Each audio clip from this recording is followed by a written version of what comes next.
Hey, hey, hey, hello and good day. I'm your host, Regina Randall, and I'd like to welcome you to Faith in Theory. It was important to me as a therapist to start a podcast that provides down-to-earth, practical steps to overcoming life's challenges. And as a licensed minister, it was also important to me to share just how much those therapeutic principles actually line up with the Word of God. The goal of Faith in Theory is simple: to create a safe space that leaves us feeling empowered, supported, loved, and refreshed. That said, are you ready? I sure hope so, because this episode starts right here, right now on Faith in Theory.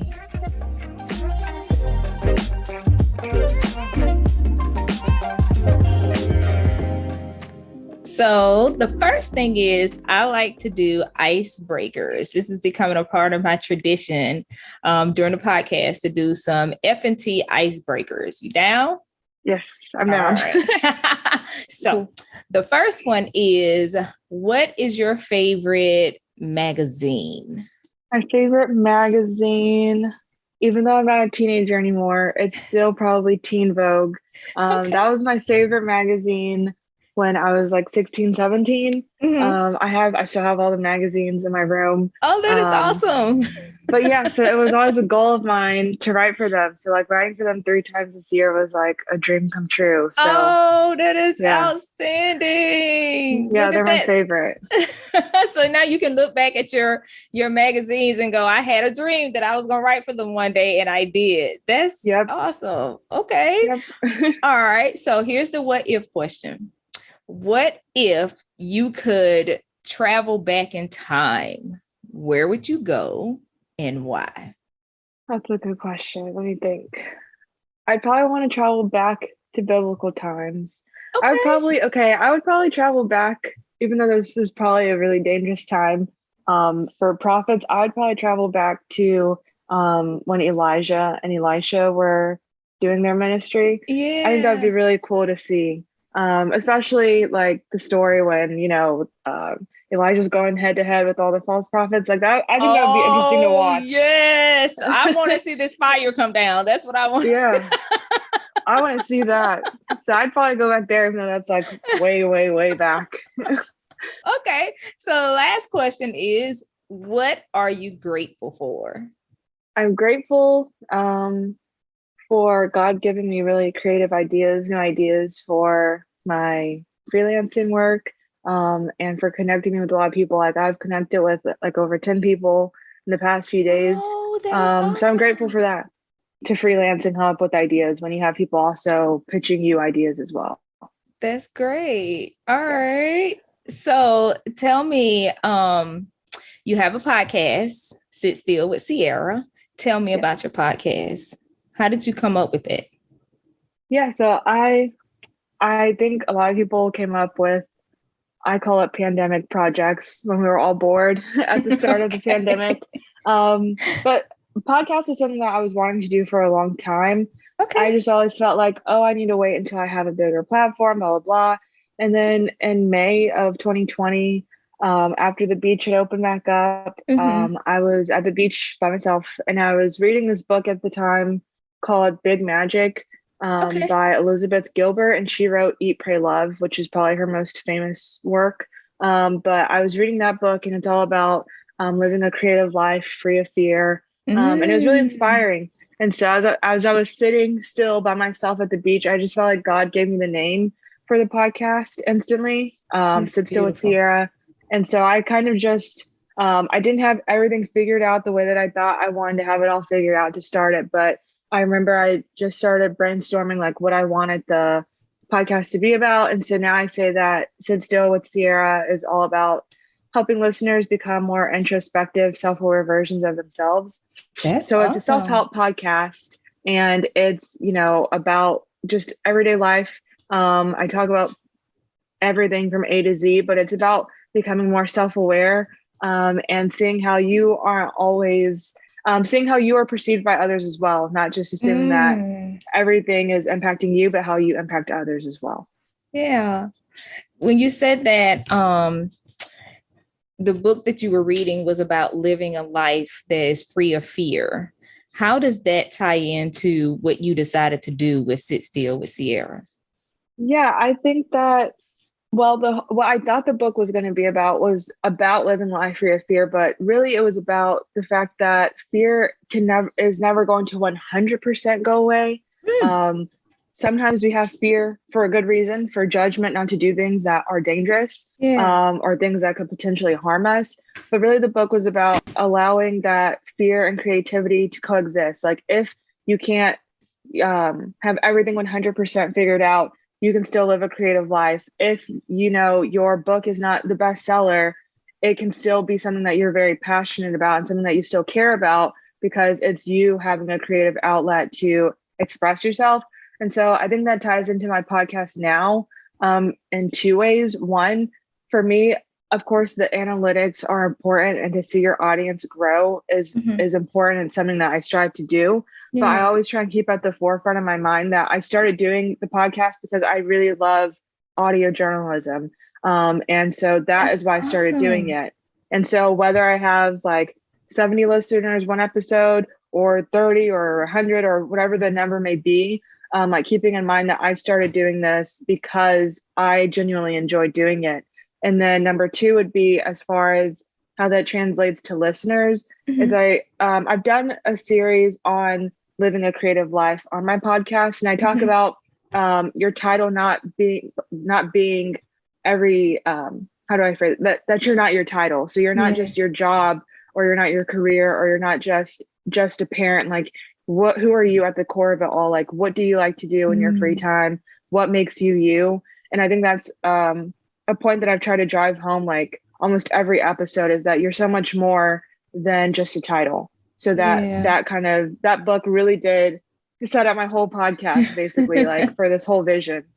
I can see the introspective aspect of it where you're saying, you're not just a title, just really look inside yourself and see who you are. And the creative side of it that you wanted to kind of portray that even in our fears, we can still move forward and do things. I did not know that you started it because you love that journalistic aspect of it. Tell me about how journalism affects you. Oh, it like impacts not everything I do, but it is a big part of my life. As someone that started doing journalism classes in 11th grade. Okay. And so I really solidified that I wanted to be a journalist by 11th, 12th grade. And so I started out with, just print and writing. And that's like still my first and foremost love when it comes to journalism. But I also really do love the audio side of it as well.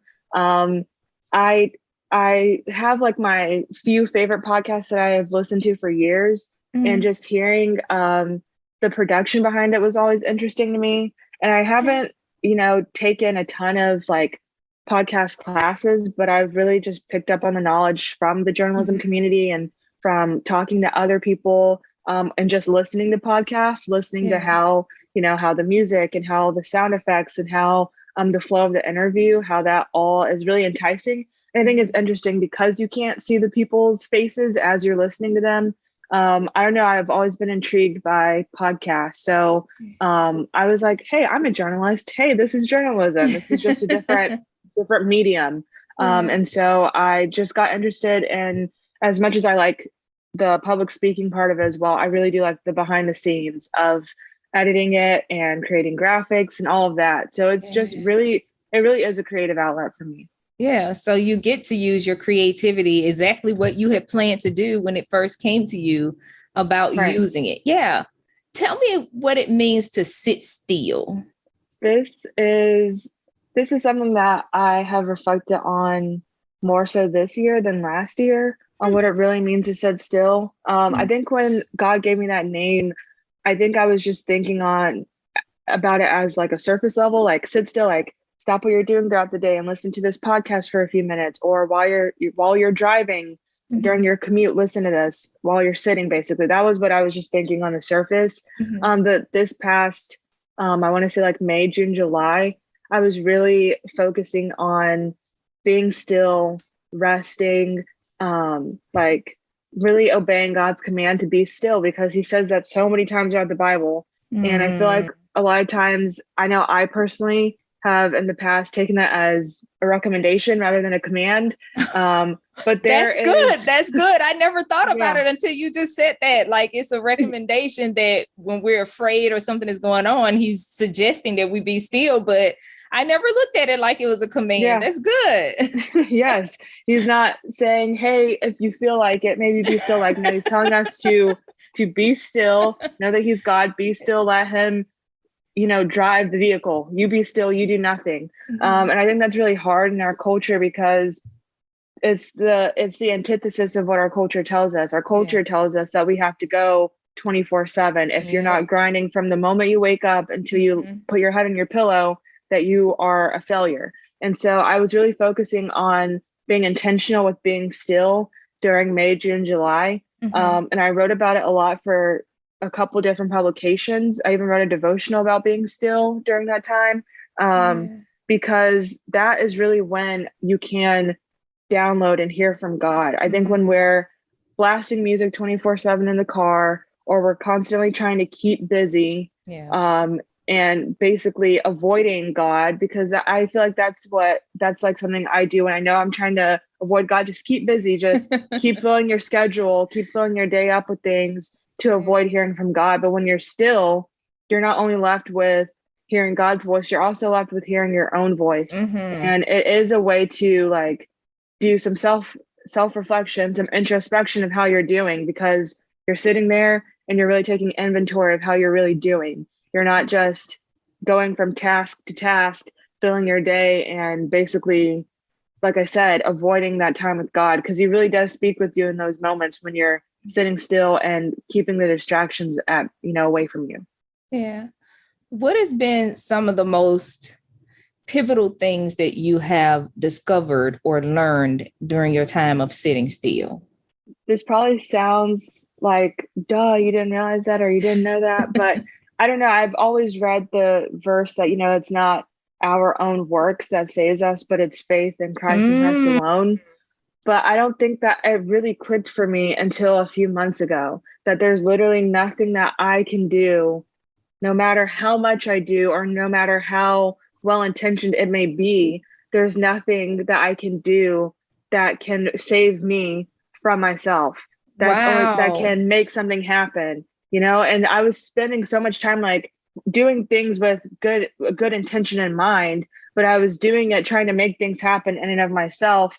And then when they weren't happening, I was getting frustrated. And it's like, your works cannot save you. That is the biggest thing that I've learned probably the past 6 months, is that there's nothing that I can do to, yes, God wants us, faith without works is dead. But I think that I took that scripture out of context for much of my life and was like, I have to work, stressing myself out rather than letting God direct me and tell me when to do, what to do. And even if that's just a little bit, even if that's just one thing throughout the whole entire week, being okay with that, because again, there's no amount of things that I can do to save myself.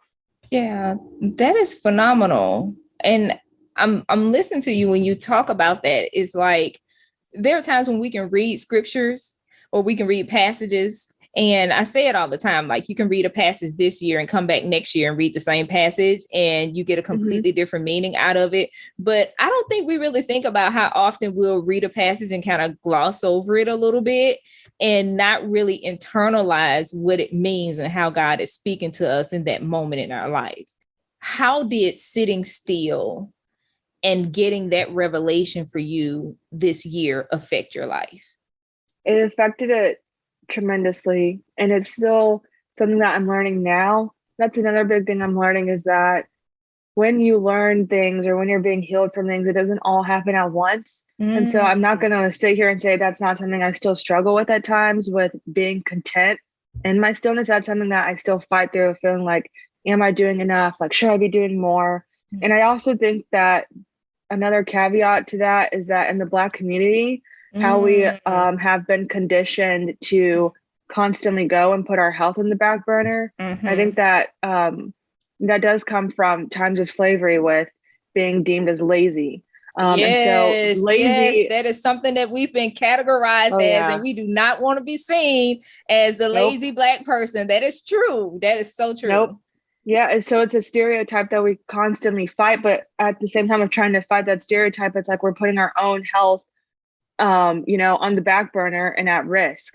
And Mhm. so I guess for me, I'm still learning right now, like even in this season of like waiting, I don't want to say waiting on God, but waiting with God in this season.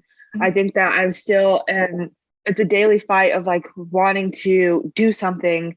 And it's like, God's not telling me to do anything right now. He hasn't told me, like, of course, when he tells me to do something, I'll do it. But it's like, fighting through the feeling of wanting to do something when he's just wanting me to be still and do nothing. And I understand that it's for him to get the glory of it all, because it's like, how can I be blessed with, I don't know, financially blessed or blessed with a job or blessed with whatever it is when I'm doing nothing? And that just all points back to God. Like he wants to get the glory out of it, Right. because it's nothing that I did in and of myself that earned it. So I guess that's what I'm still learning right now. But the biggest thing that I have learned through it all so far is that God has me. He really does. He Yeah. has me even when I have only done 3 things throughout my week, and he has me when I've done 20 things throughout my week. Like Right. either way, he has me. Right. That's so awesome. If I can be transparent, I struggle in that same aspect of sitting still. In fact, I just had this conversation with my husband of how I'm always doing things so much so that I don't even know if I have hobbies because I spend my day Mm. being so busy and doing stuff. And I'm that person that you talk about. You wake up in the morning grinding, you thinking to yourself this whole list of things that you have to do through the day. And you go to bed with the same thoughts on your mind, like, what is it that you have to do tomorrow? And I know for me, it has always been a level of perfectionism, whereas you spend, time being rejected or ridiculed or criticized. And so you want to get things right. And you're always trying to be on top of it because you have that fear of failure, of not getting it done well. What do you think it is that creates that difficulty with you sitting still, or even in our culture? Why do we have such a hard time sitting still? Yeah, I think it kind of goes back to what I was saying about the stereotype of being lazy. But Mm-hmm. not only that, I guess this goes more into like political science debate that we could have about, capitalism, and how that Mm, also ties into production levels and mm-hmm. exhaustion levels, and how it's about everything is about results. And Mm-hmm. so the Mm-hmm. more work you do, the more results you see. That's what society will tell you. But it's like, again, the Bible tells you the complete opposite. It's like your works cannot save you. And Mm-hmm. so your production level may be down here, but you're seeing all kinds of results because God is the one that's Mm, showing out. And so I think that our culture, of course, we live in a broken world, in a secular world, and so it's gonna be the complete opposite of what God is saying. right. And so I think that it's so difficult not to tie into that as Christians, not to give in to that Mm-hmm. expectation from culture, that you constantly have to go, go, go. And it is Mm-hmm. hard not to give into it when you look to your left and your right and you see people achieving and accomplishing. And it's like, Right. well, I need to do more to keep up with them. Right. Or I need to do more to see the results that I want to see. Like it is difficult not to give into that. But Yeah. I think that the more you tell yourself every single day that God can make something happen in a split second with Right. you doing nothing. While you're sleeping, he's working. And so I think that the more you remind yourself of that every day, the more countercultural you will end up being, the more of a renegade you will be in Yeah. our culture. And I know it's not necessarily popular, but I think that the pandemic, if anything that it's taught us, I think that it's Mm-hmm. shown us that our structure and our way of doing life isn't as good as we thought it was. Right. People are burned out. People Mm-hmm. are at a loss. People, like the whole labor force in general, is all mixed up and shaken up right now. And I think that the pandemic showed us that constantly going 24/7 is not as great as we thought it was. Yeah. So And we in a come way, the out pandemic, exhausted. right, We come out of it exhausted. Yeah. right. Yeah. In a way, the pandemic has proven the Bible correct in that sense. That is true. The other thing the pandemic has done is in our sitting still, it has caused us to have to deal with our mess. It has Yep. caused us that introspection that you were talking about, that we have to look in, even if we don't want to, but we're sitting still, we can't go anywhere. And so all that little dialogue that we're normally able to push down because we're so busy, all that stuff started bubbling up. It all started bubbling up. I do want to talk about when you said that sitting still and knowing that God has it, right? Knowing that he can take care of it, because we're so used to seeing society just go, go, go, and then they get results. And so it seems counterintuitive for us to sit down and get results. So it's almost like in order to be able to sit still, there has to be a level of trust. It has to be a level of trust that even though I'm sitting still, there will be results because God has it. And it's almost impossible not to be able to, it's almost impossible to be able to sit still without trusting God. What are your thoughts on that? I agree 100%. And it's something that's kind of hard. It's a hard pill to swallow. Yeah. But when you do think about it, like you said, you clearly don't trust God if you aren't able to ever just stop what you're doing, stop being busy. I've heard someone use the word busy as an acronym of being under Satan's yield or something like that. I like basically that. Like literally thinking that constantly going and constantly checking things off necessarily equals achievement, but that's not necessarily true. If you're not doing the things that God has called you to do and you're just doing things, right, then it's like, putting your eggs in a basket full of holes. Like it really isn't as great as you think it is. And so I don't know. I think that trusting God is probably, like, for me, it's one of the biggest, I guess, tropes in my life of trusting God. And I've seen God do outrageous things in my life, outrageous in a good way, outrageous things in my life repeatedly. But then there's still that constant battle of, okay, this is a new situation, God, are you going to come through? And although it may be a situation I haven't faced before, it's still the fact that God has always come through for me. And knowing that he's going to do that again. It may not. And I think for me, the biggest issue that I have with trusting God is the timing aspect of it. Which is something that's us all. That's all. That's all of us. We're like, I trust you, God, but do it now. I trust you, God, but right now. That's all of us. All of us. We have that. Because we live in a microwave society. We live in a society where we're like, if I do something, I can make this happen. And then we have a God who says, be still, and that patience is a virtue. And we're like, I know you love me, God, so why are you not doing it right now? And God is like, I don't want to do it right now. So that is so true. Like, we want it right now. And I think that's one of the things that kind of shake our faith for sitting still, is that when it doesn't happen right now, we start questioning, did I do something right? Am I supposed to be doing something else? Is there something addition? Did I not hear God? That comes up with me. Like, did I not hear him well? Because I'm not getting any responses, or I'm not getting the right the outcome that I'm looking for. So it is very difficult to sit still unless you absolutely put 100% trust in God that he has this. He's got it. For sure. That's something that I've been really repenting of lately, is the whole putting my own time demands on God. And it's like, God is God because he's not confined by what we are confined by as humans. Right.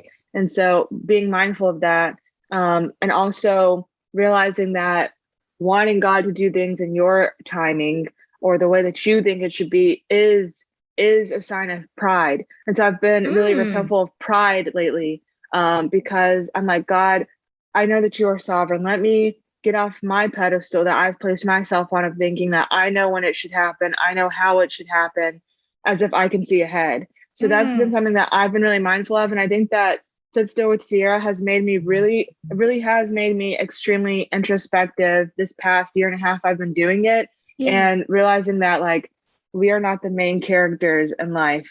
God is in control. And that we are the main characters. I love that. We are not the main character in this movie. We're not the main character, which means that it's not all about us. It's not all about me. Even the things that, and so I'm glad you say that, because what's coming to mind is that even the things that I know for a fact God has called me to do, I can't get so beside myself that I start thinking that it's all about me, that because this is a purpose or a calling on my life, it's about me. The things that God calls me to is not for me. Yes, I get the blessings and I reap the benefit of it, but he's calling me to do these things for a kingdom agenda, a kingdom purpose. And so it is important for us to remember that this is not about us. None of the things that we do is about us. It's about each other, loving each other, helping each other, lifting each other up so that we can all cross that finish line. Yeah, that's good. I haven't thought about it in that way, I guess. Yeah. Like the skills and talents that he's given us, yes, it's a blessing to us, but it's really for other people. It's really to spread his good news. So yeah, that's a really good reminder. Yeah, awesome. I want to ask you about journalism, because that is a very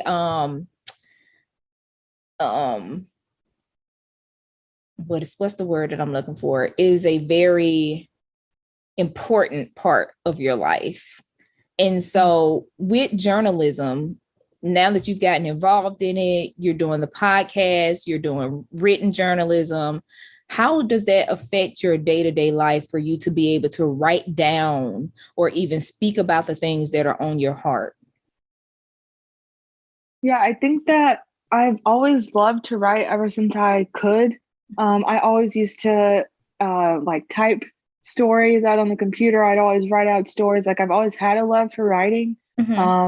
I didn't realize until, like I said, about 10th or 11th grade, I didn't realize that I could marry my passion of advocating for justice with writing.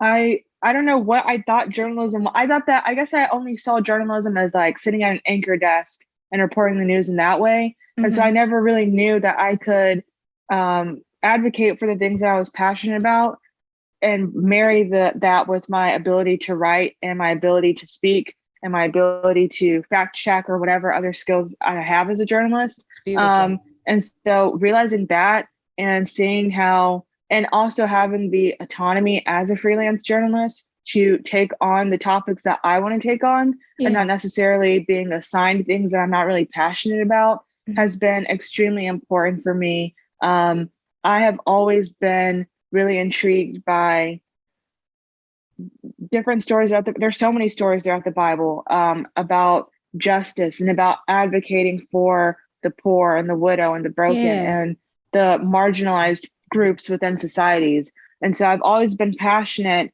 about justice. And so being able to put that passion that God has given me through writing has meant so much to me, because two of the biggest principles in journalism is truth and objectivity.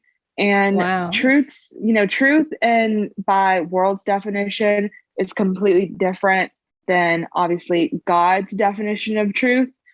Jesus is truth. And so I think for me as a Christian and as a journalist, I do see the value that having, truth as as a goal in journalism is important. But I see how a lot of people that aren't believers that are in this field will maybe there's variations of the truth, basically. That cliche that goes around of like, speak your truth. And I get what they mean. As in like, speak your experience. But for me, it's always important to realize that there's only one truth. Right. And I try and keep that in mind when I am storytelling and journalism. Although we may see things from one perspective and a person across the room can see it from a different point of view. And we may see it two different ways. Ultimately, God has the aerial view and he can really see what's going on. So I think that journalism is extremely important to me because I know that God's called me to do it. And I see how the people that I've met and the stories that I've been able to tell and the issues that I've been able to shed light on, I see how God gets the glory out of my stories every single time. That is so awesome. You mentioned when you decided that you wanted to do journalism, it really hit you, you realized that you really didn't understand what journalism was, right? So for children, we're going to talk to the kids right now. So for parents and kids or parents of children who want to do journalism, what would you say to them that journalism is? I would say that journalism is, this is my definition. I would say that journalism is um, storytelling with no limits, no limitations at Oh, all. that is You can beautiful. you can write about anything that you're passionate about. There's always someone that is willing to talk. And if you have an idea, I can guarantee you there's someone that has lived that experience that is willing to share their story. So I say Mm, that it's storytelling with no limits. And I think that kids already have that ability within them. they And I think do. as we get older, society or Mm-hmm. pressure from Mm-hmm. peers or whatever strips that away from us and we start to put ourselves into a box. But I think that the more you can break outside of that box, the better journalist you can be, of knowing that there are no limitations to storytelling. If you are passionate about any topic, I mean, literally any topic, you can pursue that. And there's an avenue. There is a place for every single type of story. There's a place for every single different Yeah. form of journalism. So I think that it's just important to get get get covered or get experience in Mm-hmm. every single avenue, because there are so many different avenues you can take in journalism. You don't just have to write. I know so many journalists that hate writing. You don't have to write if you don't want to. And I If always thought it you, was all about writing. yeah, I mean, it is a great foundation to have, obviously, as a journalist, but I know so many people that would rather do like the behind the scenes producing, or they would rather Mm. fact check, or they would rather do photography, photojournalism. So there's so many different Oh, avenues you can wow. take. I would just Okay. say take the limits off of your mind of thinking that you have to do journalism one way, because there's no such thing. Okay. It sounds like when you what you say like storytelling with no limits, that there is a feeling of freedom or a ability to just be as creative as you want to be when it comes to journalism. Like when you talk about the photojournalism, like for somebody who loves photography and they want to combine those two together, or the writing, if someone loves to write or someone loves to talk and they want to interview people, it sounds like there is such a level of freedom that you can experience through journalism. There is. Yeah. There is. It is really it's really cool, especially when I was in college, like seeing how everyone, like we're in the same program, but seeing how different every single person was. No two people were the same. Even Wow. if my beat was the same as someone else, like if we both had a politics beat, it's still completely different. Like Mm. if someone was into sports journalism, still two people that were into sports journalism, two completely different um two different brains and two different avenues and paths that they were Yeah. traveling on. So I also think it's important, because I know that imposter syndrome can really come up in Yes. many industries, Yes. especially in journalism. But it's important to stay in your lane and know that what you are passionate about, the things that you're passionate about, it's going to come to you, and you're going to get the opportunities to tell those stories. Like, don't worry about what the person in the lane next to you is doing. It may seem like, oh, wow, they're achieving so much more, they're doing this or that. Whatever it is that you're passionate about, there is a lane for you in journalism. Mm. How would you say being able to find that freedom through journalism, being able to be as creative as you want to be and do the things that you're passionate about, how has that helped you emotionally, mentally, and spiritually? Wow, that's a good question. As far as spiritually goes, I think it's really affirming to me to know that I am really living out my purpose. Mm-hmm. Um, and I feel like there's so much pressure sometimes to have your purpose figured out. But what Yes. I stopped doing was I stopped asking God, what is like my overall purpose, or what's your overall will for my life? Because I think that there's certain things as Christian or as humans that we all have that he wants us to do. Like Mm-hmm. he wants us to be saved, obviously. He wants us to spread the gospel. Like that is without a question. We don't even have to ask him that. But Right. I think that I got so overwhelmed with trying to ask him like, what is the overall plan and purpose for my life? And I just started asking him every day. I was like, what's your purpose for me today? Because Mm, my purpose for that's your purpose good. for me today may not look the same as tomorrow or the next day or the next day. And so spiritually it has really edified me in the sense that I know that this is what God wants me to do. I feel Mm, so much confirmation every single time I tell a story, every single time that I mm, interview someone, or every single time I edit a video. Like I feel so affirmed in what I'm doing.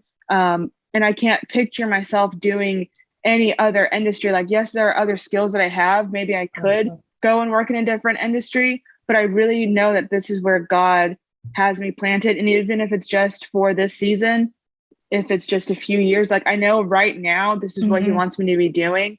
So spiritually, that has been like, I've been so overjoyed with knowing that I am doing what he wants me to do right now in this season. I would say mentally, you have to have thick skin in journalism. I'm not gonna lie. You do have to have thick skin. You get a lot of no's, and you have to be okay with that as a freelance journalist. And even if you were working in a newsroom, like when you're pitching your ideas, your ideas kind of feels like your baby. It's like, I came up with this idea, I brainstormed it. And sometimes when you get no's, it can feel like a punch in the gut. But I think that mentally for me, it's made me stronger in that when a person tells me no, it's not them shutting me down as a person. It's that maybe the idea just wasn't the right fit for them, or it just wasn't the right timing. And knowing that just because I get a no today doesn't mean that I'm not going to get a yes tomorrow has made me mentally stronger, with not putting my self-worth and value in my title. Knowing that I have good ideas, I have value, and whether I get a yes today or a no, my value doesn't change because of that. So it's also helped me emotionally in that same regard as well, emotionally and mentally, to withstand the no's. Because I think that for me personally, when as a kid and as a young teenager, when I prayed for things, they'd happen very quickly. I'd get yeses very quickly. And so now that I'm an adult, and now that I'm in this waiting game of enduring patience, and enduring some no's, I think that it's helped me to be content with getting a no and being okay and not letting that like break my spirit. It has helped you to sit still and trust. Yes. For sure. I love it. I love the aspect when you talk about spiritually asking God, what is my purpose for me today? Because you're right. A lot of times when we think about purpose, and I'm guilty of that too, I think about the big scheme of things. What is my purpose in life? Right. And biblically, God tells us we know in part. We only know like the pieces. And if we think about it, if he gave us the big picture right now, we probably mess it up. We would jack it all up because we would just get overly involved, involved and start trying to do things our own way. And it's like, if God says that I want you to be this super journalist, and then you'll start like taking all these classes and things that he never told you to take. He's like, just sit still. I got this. I'm telling you what you have to do. So I think it's good that he gives it to us in parts so that we can grow and then make good choices. We make better choices as we grow, and he's telling us the direction to go. He's just kind of leading us and allowing us to be obedient, and we learn things along the way. If we skip that process and try to go straight to the end, we'll miss all the beautiful things that we learn in the middle of getting from point A to point B. It's so awesome. Exactly. Yes, exactly. I'm glad we can't see the aerial view. Even though sometimes I do want to see it, I'm like, okay. And in hindsight, I'm glad that I can't see everything that just I've endured in the past year. I'm glad that I didn't necessarily see it coming, because I would have probably been like, no, I don't want to do it. If I would have seen it coming, That's true. It's some stuff that I'm not doing that. I'm going in a completely different direction, and he had to pull us by the collar and hold us so that we can stand still and see the salvation of the Lord, right? There's another sit still, stand still and see the salvation of the Lord. He will have to pull us back because we see like the beauty after the ashes, right? And we all want the beauty. We don't want the ashes. We don't want the things that we have to go through to get there. So we like, I want to be this great journalist, or I want to be, powerful in ministry, and I want to be all these things as a therapist. You want to be all these things. And when God tells you, yes, I'm going to get you there, I'm going to get you to be all these things that you're asking me for, we're like, yes. And we're excited about it. But if he told us that to get there, you got to go through this, I changed my mind. Let me find another field to go in. Exactly. So I think it's excellent that we only learn things or see things in part, and that God, in his infinite love for us, takes us as slow as we need to go or as fast as we need to go. Because sometimes he'll put a little pressure on us too. Okay. Yes. What or words of wisdom that you will have for our listener? I would say look back on all the areas of your life where you've seen God bring you through so much. You've already done so much, accomplished so much. Like, reflect on those moments in the waiting game while you're waiting for God to move, while you're waiting with God. Reflect on those moments. I think those moments will keep you grounded, even if it's just one thing. If you can only think of one thing that God has brought you through, reflect on that while you're waiting. That really will hold you. And I know it's not fun to have to wait. It's not fun to have to exercise patience. Trust me. There is a reason why he has you waiting. He doesn't just have you doing nothing for no reason at all. Right. There is a lesson. So if it may feel like you're waiting with no purpose behind it, I would say that I'm 99.9% sure that's not true. Right. And to just really reflect on the moments where God has brought you through really difficult moments you didn't think you were going to get through, because he's going to get you through this one too. That's good. I love it. So that word of wisdom brought home the being able to sit still. You sit still, even though it feels like it's not happening or you don't know what God is doing. You're able to sit still because you're reflecting back on the moments where he did not fail you, and you're able to trust that you can sit still and know that he is God. Hey, Faith and Theory family. I just wanted to take the time out to say thank you for tuning into the show today. It's been my absolute pleasure to share with you the everyday journey of everyday people that can inspire your heart. If you've enjoyed this episode, do me a favor and leave a review. And if you haven't already, don't forget to like, follow, share, and subscribe to my website to get exclusive content and to stay in the know of what's to come. Until next time, many blessings to you and yours from Faith and Theory. Bye-bye.